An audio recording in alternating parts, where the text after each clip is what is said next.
Hey guys, welcome to Mathematical Thinking. Maths is not easy unless we possess mathematical thinking. क्या आपने कभी सोचा है मैथमेटिक्स का क्या मीनिंग होता है? मैं अक्सर सोचता था कि मैथमेटिक्स का मीनिंग होता है गणित, हिसाब किताब। लेकिन आज जब मैंने थोड़ा सर्च किया तो मुझे पता चला कि मैथमेटिक्स जो वर्ड है वो मैथिमा वर्ड से डिराइव हुआ है। मैथिमा वर्ड एंशियंट ग्रीक वर्ड है जिसका मीनिंग होता है नॉलेज। अगर आपको इस बारे में नॉलेज थी पहले से तो आपकी मैथ्स की नॉलेज जानकारी बहुत अच्छी हो सकती है। लेकिन मुझे इस बारे में बिल्कुल भी जानकारी नहीं थी। मुझे आज ही पता चला कि मैथमेटिक्स जो वर्ड है वो मैथिमा से डिराइव किया गया है।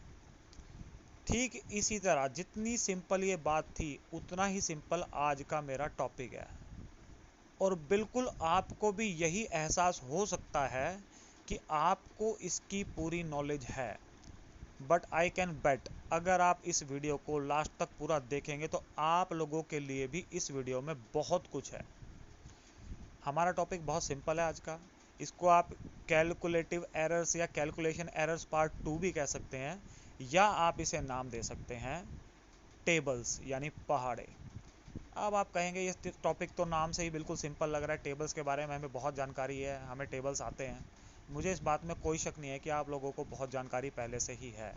लेकिन इस टॉपिक में मैंने बहुत कुछ कवर करने की कोशिश की है। इस टॉपिक पर मैं घंटों तक बोल सकता हूँ, इतना कुछ छुपा हुआ है इस टॉपिक के अंदर। और आपको अगर इसके बारे में जानना है तो आपको इस वीडियो को ध्यान से देखना पड़ेगा। सबसे पहली बात, अगर आप एक स्टूडेंट हैं या आप एक स्टूडेंट के एक पेरेंट हैं या गार्डियन हैं, तो सबसे पहली बात आप हमेशा ध्यान रखिए कि आपको जीरो का टेबल सीखना है या सिखाना है। यानी कि आपको जीरो का टेबल आना चाहिए। 0 1 जा 0, 0 2 जा 0, 0 3 जा 0। इसका सबसे पहला फ़ायदा ये है कि आपको या बच्चे को ये जानकारी हो जाती है कि जब भी किसी नंबर को 0 से मल्टीप्लाई किया जाता है तो आंसर आता है 0। ज़ीरो का टेबल है और आपको याद करना चाहिए या अपने बच्चों को करवाना चाहिए। अगला टेबल आता है 1 का। 1 1 जा 1, 1 2 जा 2, 1 3 जा 3, यानी 1 एकम 1, 1 दूनी 2, 1 तिया 3। अब आप सोचेंगे क्या मैं 0 से 20 तक सारे पहाड़े करवाने वाला हूँ? बिल्कुल भी नहीं करवाने वाला।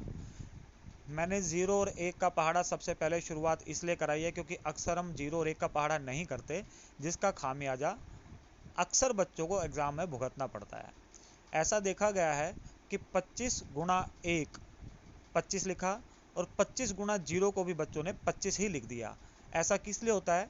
क्योंकि उन्हें जानकारी का अक्सर अभाव होता है कि 25 0 जा 0 होता है, ना कि 25।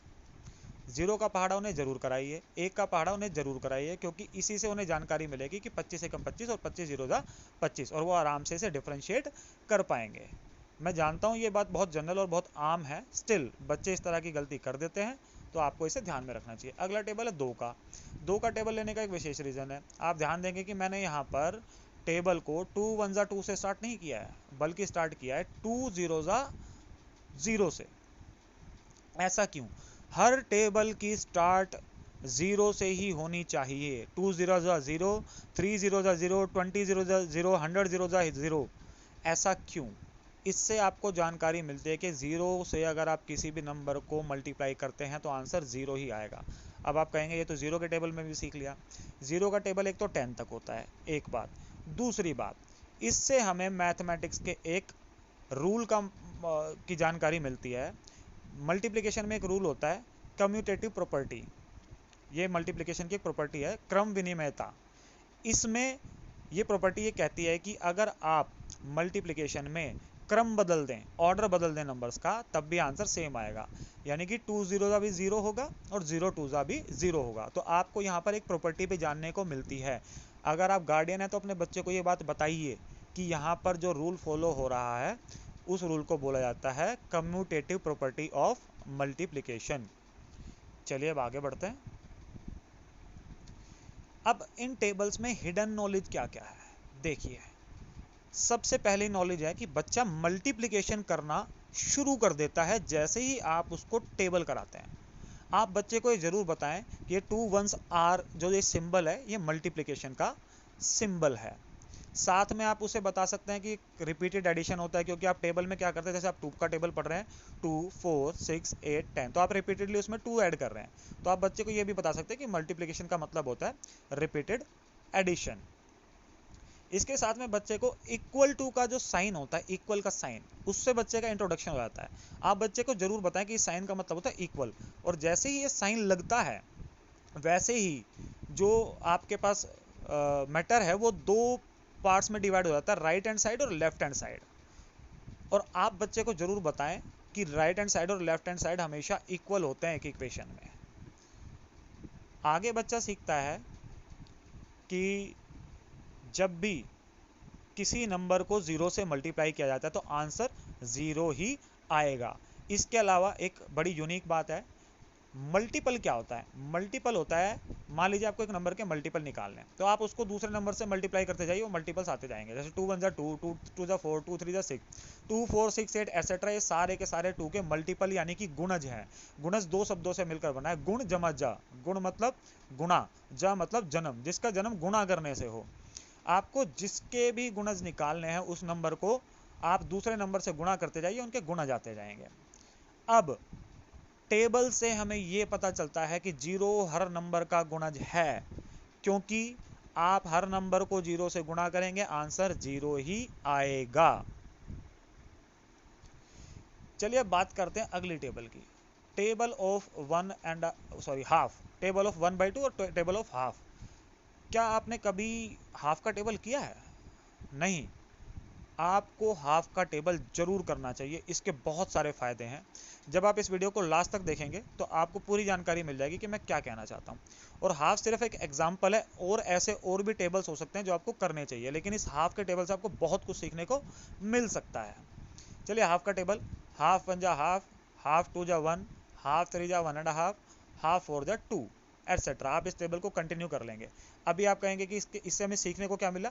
आप इस वीडियो को पूरा देखिए, आपको जरूर समझ में आएगा कि हाफ के टेबल का आपको क्या फायदा है। उससे पहले हम बात करेंगे जीरो के बारे में। कुछ पहाड़ों में जीरो की क्या इंपॉर्टेंस होती है, देखिए इसमें अभी मैंने जब पीछे कहा कि आपको जीरो, आपको अपने बच्चों को जरूर बताना है कि 2 0 जा 0, इस टेबल में उसकी बड़ी इंपॉर्टेंस निकल के आती है हाफ के टेबल में। जब आप हाफ 0 जा 0 करते हैं तो नेक्स्ट आता है हाफ 1 जा 0.5। आप इस पोर्शन को छोड़िए, उसके बाद हम कंटिन्यू करते हैं हाफ 2 जा 1, हाफ 3 जा 1.5, हाफ 4 जा 2। यहाँ पर एक पैटर्न बन रहा है, पहले आ रहा है हाफ 2 जा 1, 1 के बाद 1.5, फिर 2, फिर 2.5, फिर 3, फिर 3.5।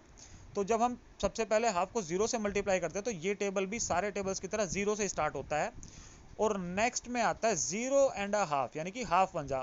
मैं आपसे माफ़ी मांगना चाहता हूँ, हाफ 1 जा करना मैं वहाँ पर 1 लगाना भूल गया हूँ, मल्टीप्लाई 1, तो आप उसे हाफ 1 जा मानिए। तो हाफ 1 जा में आ रहा है 0 होल 1/2। यहाँ पर बच्चे के अंदर एक कॉन्सेप्ट जाएगा कि 0 होल 1/2 का मीनिंग 0 नहीं होता, यानी कि 0 होल 1/2 का मीनिंग होता है 0 प्लस 1/2।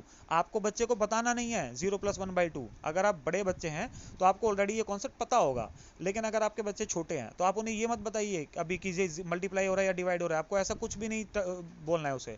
सिर्फ बच्चे के दिमाग में ये बात आनी चाहिए कि 0 होल 1/2 भी एक नंबर पॉसिबल हो सकता है, उसमें कोई प्रॉब्लम नहीं है। सबसे पहला फायदा आपको हाफ के टेबल का ये होगा।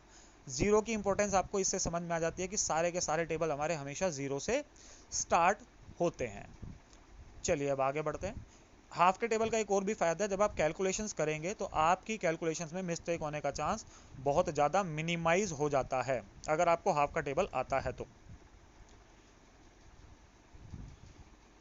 टेबल ऑफ हाफ को एक और तरीके से लिखा जा सकता है, 0.5 इंटू 1 इज इक्वल टू 0.5। आप इसको हाफ सॉरी 0 से स्टार्ट करेंगे, 0.5 into 0 equal to 0, 0.5 into 1 equal to 0.5। देखिए यहाँ पर भी एक पैटर्न आ रहा है, 0.5 1, 1.5 2, 2.5 3, 3.5। सेम पैटर्न पिछली बार की तरह ये फॉलो कर रहा है। अब यहाँ से आपके बच्चे को ये सीखने को मिलेगा या आपको ये सीखने को मिलेगा कि 1/2 और 0.5 एक ही बात है, यानी कि दोनों इक्वल है, दोनों सेम है। उसके बाद दोनों में 1 आ रहा है, फिर आ रहा है 3/2 या 1 होल 1/2 और 1.5 इक्वल है, सेम है। यहाँ से बच्चे का डेसिमल का भी इंट्रोडक्शन हो गया, बच्चे का फ्रैक्शन का भी इंट्रोडक्शन हो गया, बच्चे का रैशनल नंबर्स का भी इंट्रोडक्शन हो गया, और बच्चे को ये भी पता चल गया कि रैशनल नंबर्स और डेसिमल्स में कुछ रिलेशन भी होता है, क्योंकि हमने हाफ के टेबल को डेसिमल में भी किया और फ्रैक्शन में भी किया। अब हिडन नॉलेज क्या क्या थी, ये टेबल्स में हिडन है, आप लोगों को ये जानकारी हो सकता है पहले से ही हो। एक तो बच्चों का फ्रैक्शन से इंट्रोडक्शन हो गया, दूसरा उन्हें रेशियो के बारे में पता चल गया। जैसे ही वो लिखते हैं 1/2 1/2, तो वो रेशियो है, आपको बच्चों को बताना नहीं है, लेकिन उन बच्चों के दिमाग में, अगर आपके बच्चे छोटे हैं तो उनके दिमाग में कॉन्सेप्ट चला जाएगा कि 1/2 भी कुछ होता है, 1/2 भी कुछ होता है। अगर आप बड़े हैं तो ऑब्वियसली आपको पहले से जानकारी होगी कि रेशियो क्या होता है। उसके बाद introduction to rational number. Ratio, rational number जो होता है वो रेशियो से बना है, जितने भी रेशियोज होते हैं वो रैशनल नंबर होते हैं ऑब्वियसली। तो इसलिए जब जैसे बच्चे का रेशियो होता है तो रैशनल नंबर का भी इंट्रोडक्शन वहाँ पर हो जाता है। इंट्रोडक्शन टू डेसिमल, 0.5 वाले में हमने उनको डेसिमल का भी कॉन्सेप्ट दे दिया कि इस तरह के भी नंबर हो सकते हैं। फिर हमने उन्हें बताया कि इनके बीच में कुछ रिलेशन भी हो सकता है, फ्रैक्शन और डेसिमल के बीच में। सॉरी, बताया नहीं, वो जान जाएंगे अपने आप ही, आपको बताना नहीं है। अगर आप बड़े हैं तो आपको ये जानकारी ऑलरेडी होगी, और आपकी कैलकुलेशन की एरर्स भी बहुत मिनिमाइज हो जाएंगी। आप चलिए टेबल ऑफ 19 के बारे में बात करते हैं। 19 मैंने अब इसमें जीरो जा नहीं लिया है, इसका रीज़न ये है कि 19 जीरो जा जीरो मेरे को सिंगल डिजिट मिलता है, जबकि जो मैं आगे आपको पैटर्न के बारे में बताना चाह रहा हूँ उसमें मुझे मिनिमम 2 डिजिट चाहिए। तो 19 1 जा 19, 19 2 जा 38। अब मैंने 1 जार 2 जार एटसेट्रा मेंशन नहीं किया, सीधा मैंने टेबल लिख दिया है। अब मैंने क्या किया है कि यूनिट डिजिट यानी कि इकाई के अंक को बाकी अंकों से अलग कर दिया है। 19 में इकाई का अंक यानी कि यूनिट डिजिट है 9, मैंने 9 को अलग कर दिया। 38 में मैंने 8 को अलग कर दिया। 57 में मैंने 7 को अलग कर दिया। इसी तरीके से मैंने पूरे टेबल में जो यूनिट डिजिट है उनको अलग कर दिया है। अब देखिए इसके अंदर क्या खूबसूरती छुपी हुई है 19 के टेबल में। सबसे पहली खूबसूरती 9876543210, रिवर्स काउंटिंग आप बच्चे को सिखा सकते हैं। जीरो से लेकर होल नंबर स्टार्ट होते हैं। नेचुरल नंबर में आप जीरो हटा दीजिए, 1 से लेकर आगे के नेचुरल नंबर हैं सारे। आपको ऑड नंबर का कॉन्सेप्ट देना है, 1 3 5 7 9 11 13 15 17 19। ऑड नंबर्स का कॉन्सेप्ट आप बड़ी खूबसूरती से, बड़े प्यार से अपने बच्चों को यहाँ से दे सकते हैं। इसी तरीके से बहुत सारे पैटर्न छुपे हुए हैं। मैं इस टॉपिक पर इतना कुछ आपको बता सकता हूँ कि मुझे ऐसा लग रहा है कि लिमिटलेस हो जाएगा, इसलिए मैं इस वीडियो को बहुत बड़ा नहीं कर सकता। इसलिए जो थोड़ी बहुत इंपॉर्टेंट मुझे जानकारी लग रही है आप लोगों के लिए, मैं वो आप लोगों के साथ शेयर करने की कोशिश कर रहा हूँ। अब इसमें हिडन नॉलेज क्या है, concept of whole numbers, concept of natural numbers, concept of odd numbers, concept of reverse counting, ये सारी बातें मैं आपको ऑलरेडी बता चुका हूँ। यानी कि पूर्ण संख्याओं की जानकारी, प्राकृत संख्याओं की जानकारी, विषम संख्याओं की जानकारी और उल्टी गिनती की भी जानकारी आप बच्चों को आराम से 19 के टेबल से ही दे सकते हैं। इसी तरह हर टेबल में बहुत कुछ छुपा हुआ है। आप 9 का टेबल लीजिए, 9 के टेबल में जितने भी आपके 9 1 जा 9, 9 2 जा 18, 9 3 जा 27, आप डिजिट्स का सम करिए, हमेशा आंसर 9 आएगा। 9 1 जा 9, डिजिट सिंगल डिजिट है, 9 आंसर। 9 2 जा 18, 1 + 8 9, 9 3 जा 27, 2 + 7 9। इसी तरह के पैटर्न्स, बहुत सारे पैटर्न्स जो टेबल्स में छुपे हुए हैं, आपको अपने बच्चों को इंट्रोड्यूस करने चाहिए। मैं वापस आता हूँ टेबल ऑफ 2 पे। अब मैं टेबल ऑफ 2 पर वापस क्यों आ गया, चलिए आप अभी जान जाएंगे। इसके अंदर बहुत इंपॉर्टेंट बातें छुपी हुई हैं। 2 0 जा 0, 2 1 जा 2, 2 2 जा 4, 2 3 जा 6, इवन नंबर का कॉन्सेप्ट बड़ी खूबसूरती से आराम से आप बच्चे को बता सकते हैं कि 2 का टेबल है बेटा, 2 का टेबल पूरा इवन नंबर होता है। अब आप कहेंगे इसमें जीरो भी आ रहा है, zero is an even number. बच्चों को समझाने में बड़ी समस्या होती है कि बेटा जीरो भी इवन नंबर होता है, लेकिन अगर आपने टेबल में 2 0 जा 0 कराया है तो बच्चा ऑब्वियसली जान जाएगा कि जीरो भी एक इवन नंबर है। इवन नंबर क्या होते हैं, 2 के सारे मल्टीपल्स इवन नंबर होते हैं, मल्टीप्लाई करके जो आए, 2 को आप मल्टीप्लाई करते जाइए किसी भी नंबर से, जो आंसर आएगा वो इवन नंबर है। डेफिनेशन अलग है, 0 2 4 6 8 जो भी यूनिट प्लेस पे आए, मैं उसके बारे में अभी कोई बात नहीं करूंगा, मेरी अलग वीडियो है, आप वो देख सकते हैं इवन नंबर्स के बारे में। यहाँ पर मैं सिर्फ टेबल ऑफ 2 के बारे में बात कर रहा हूँ। यहाँ पर बच्चे को आराम से पता चल जाएगा कि 0 इज एन इवन नंबर, यानी कि 0 सम संख्या है। हिडन नॉलेज क्या थी इसमें, concept of even number, 0 is also an even number. तो ये था मेरा आज का वीडियो, उम्मीद है आप लोगों को पसंद आया होगा। खत्म करने से पहले मैं आप लोगों को कुछ टास्क देना चाहता हूँ छोटा सा, अगर आप लोगों को पसंद आए तो जरूर करिएगा। Look for patterns in tables, जो और भी टेबल्स हैं उनके अंदर और भी पैटर्न्स आप ढूंढने की कोशिश कर सकते हैं। Find more facts related to mathematics in tables, tables के अंदर बहुत सारे फैक्ट्स छुपे हुए हैं, आप कोशिश करिए कि ढूंढ सकें उनके अंदर और क्या क्या फैक्ट्स हैं। अगर मेरा ये वीडियो आपको पसंद आया तो लाइक, सब्सक्राइब और शेयर करना ना भूलिएगा। Thank you very much.